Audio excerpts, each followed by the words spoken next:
In his book, The Secret Destiny of America, Manly P. Hall wrote that world democracy was the secret dream of the great classical philosophers, saying that the brilliant plan of the ancients has survived to our time, and it will continue to function until the great work is accomplished.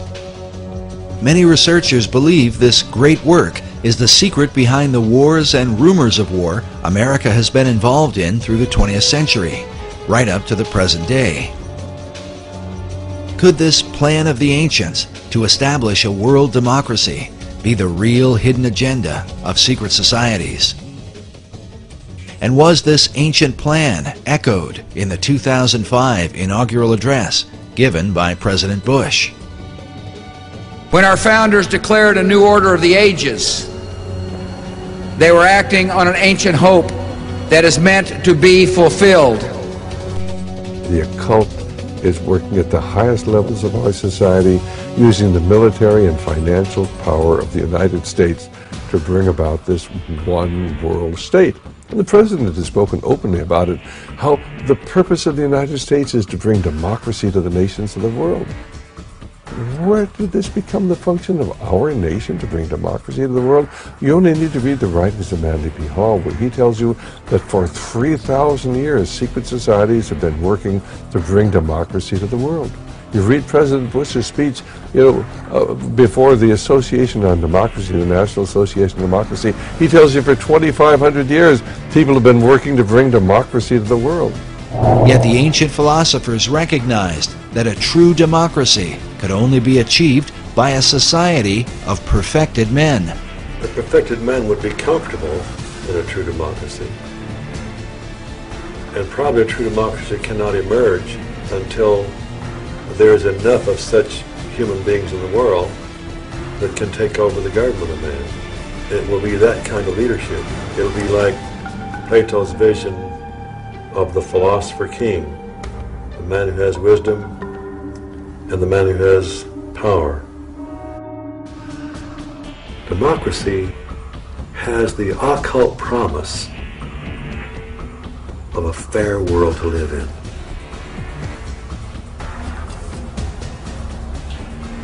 Now, you mentioned the occult promise. How would you define a term like that for an audience who's...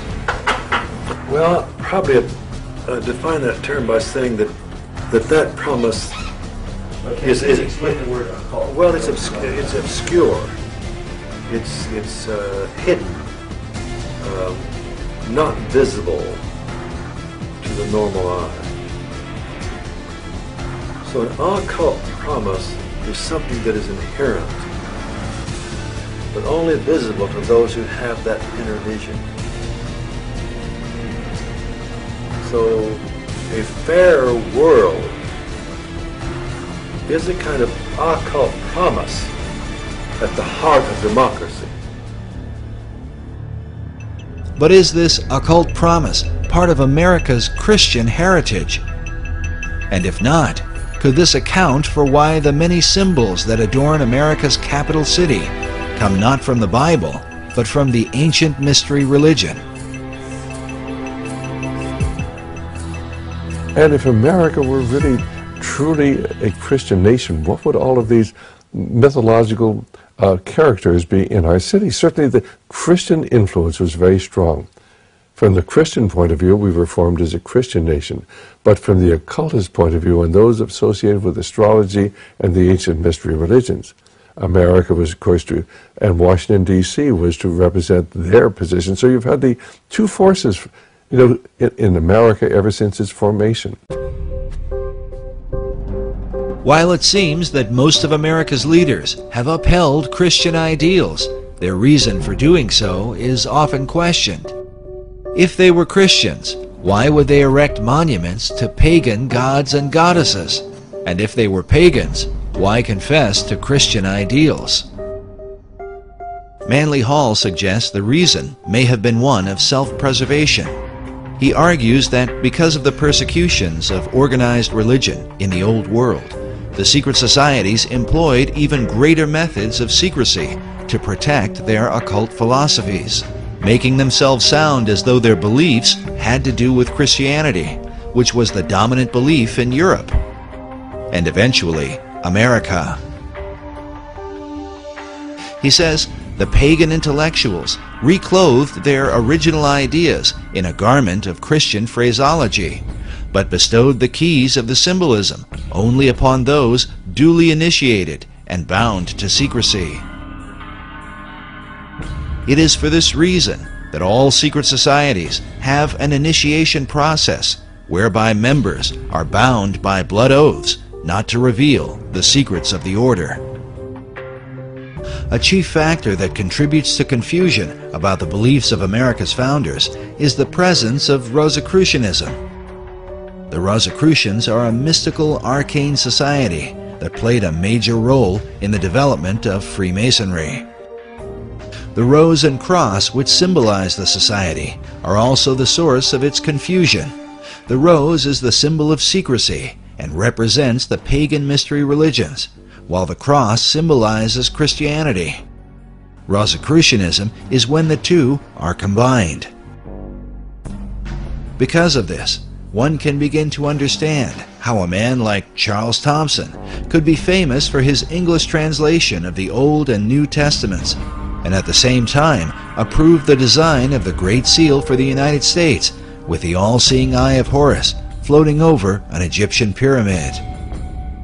Thomson was closely associated with a man named Peter Miller, a well-known 18th century Rosicrucian and the leader of the Ephrata community in Ephrata, Pennsylvania. The Ephrata cloister is believed to have been the first esoteric settlement in the New World, with connections to some of the founding fathers, such as Benjamin Franklin and George Washington.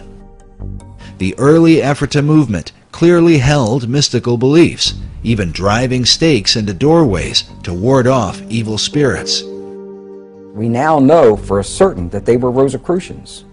It was Washington was close to these individuals, as well as Franklin and Washington and Jefferson. Benjamin Franklin even enlisted the aid of Peter Miller to translate the Declaration of Independence into a number of European languages and to inform the world of America's independence. The printing for these translations was done at the Ephrata cloister. Peter Miller would have been further connected to many of the founding fathers through the American Philosophical Society, founded originally by Benjamin Franklin in 1743. The Society's members included such prominent figures as Thomas Paine, Alexander Hamilton, Thomas Jefferson, the Marquis de Lafayette, George Washington, Charles Thomson, and of course, Peter Miller. Later members would also include such names as Charles Darwin and Thomas Edison. Franklin Society is thought to be directly related to the earlier concepts set forth by Sir Francis Bacon. According to Michael Howard in his book, The Occult Conspiracy, Franklin's American Philosophical Society was operated in the same tradition as the Royal Society in England, which was based on Sir Francis Bacon's Rosicrucian concept of the Invisible College. In the history of the Royal Society, they refer to the beginnings of the Royal Society came from a group of people who called themselves the Invisible College. The purpose of the Royal Society of London was to further Bacon's advancement of learning through scientific investigation. It is without question, however, that some of their work led to the metaphysical and the occult. And then we find that the Rosicrucians called themselves the Invisible Brotherhood, and the College of Rosicrucians was therefore, or was called by them, the Invisible College. A Rosicrucian influence can be clearly seen in some of America's symbols. For example, this image of a pelican feeding her young appears in Manly Hall's Secret Teachings of All Ages and is very common to Rosicrucianism and Freemasonry.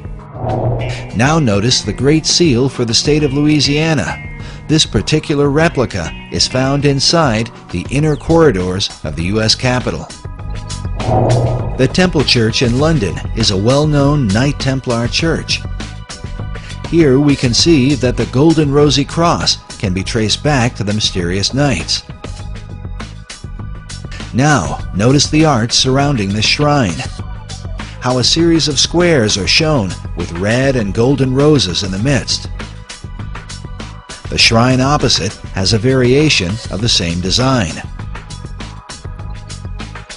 Now consider this same pattern as it appears throughout the interior of the state capitol.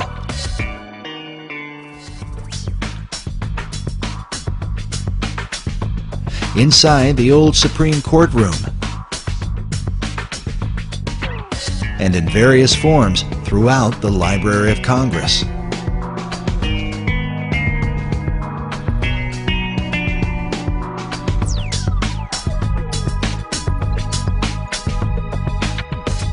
Sir Francis Bacon became the chief of the Rosicrucians in England. His famous saying, "Knowledge is power," is found written inside the Library of Congress, while a statue of Bacon can be seen on the upper level. Elsewhere in the main library is a Baconian passage from his collection of essays. It reads, "The inquiry, knowledge, and belief of truth is the sovereign good of human nature." This saying is found over a statue representing philosophy. Could this be an indication that Baconian philosophy governs the New World concept? Bacon took his inspiration from the goddess Pallas Athena, known for her helmet of invisibility. Pallas Athena images also turn up throughout Washington, D.C.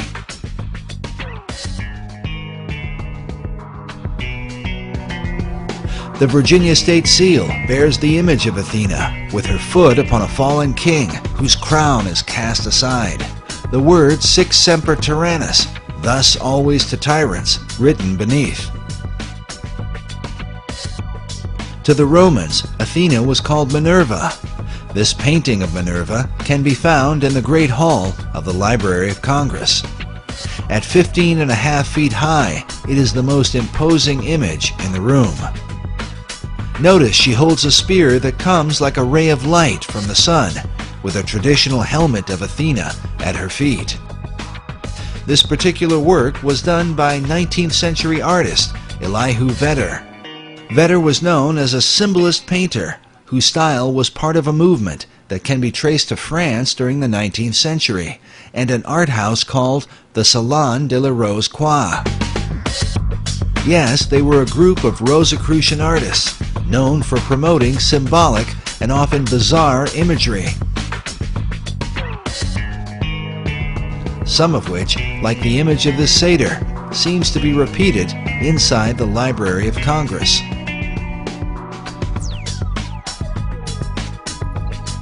It's not clear if Vedder himself was a Rosicrucian, but one of his chief influences certainly was.